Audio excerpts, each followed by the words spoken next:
AI product is because when you're building an AI product, you don't have like the funds to reach lots of users, to do like UX research, to do market research.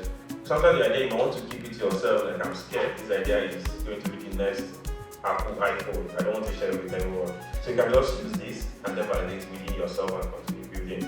You can make better and smarter career moves just by leveraging Navita AI today. Clients actually expect you to deliver even before doing the job.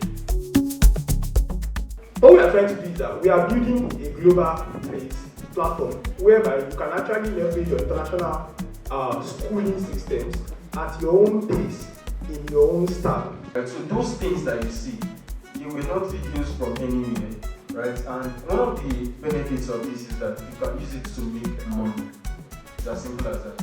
Web apps are just nothing but rectangles and texts, right?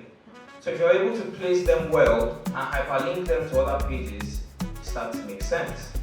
If you want to put a picture, you place it into a div, which is like a rectangle, and then you style that div, it will give you the output you need.